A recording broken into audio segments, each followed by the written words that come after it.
for a founder, if I look at the regression analysis across all of the founders who have worked out, and Laurie Siegel has a book coming out in the next couple of weeks, by the way, an incredible tech journalist who I like. I forget what it's called, but Laurie actually put a quote from an interview we did together in there, where I essentially say, founders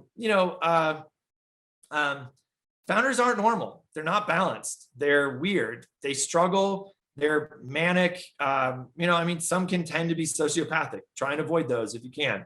But founders aren't. They require, like, the healthy, perfectly balanced founder is rare. Instead, they're weird people because they see things differently and they act in unpredictable ways. I am definitely one of those very weird people. My wife and I, on our wedding rings, have mutual weirdness forever inscribed on them. We are very self-aware of how abnormal we are in that respect. But what I would say is that every single one of the founders I've worked with has seen the inevitability of the success of the thing they're building. And that comes through in the story. When they talk to us about what they're up to, they're not selling us. They're literally, I remember Kevin Systrom was telling me, like, and so when we get to 5 million users, that would be, something we would roll out. I'm like, 5 million users, dude, you're sitting in like a shared workspace, you and Mikey, it's just the two of you. You've got 50 users today. What are you talking about?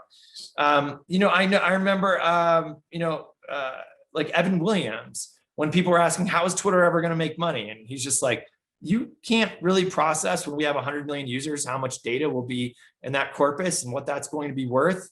And I watched that happen with Patrick and John. I watched that happen with Shivani at Tala, who's one of my favorite founders of all time. So Shivani Soroya would just talk to me like it was a big multinational company already. And I'm like, Shivani, we are literally borrowing office space from the Uber team in Santa Monica. And yet there's just this inevitability, and it's not bullshit. They're not trying to sell you on something. They just believe it. They feel that.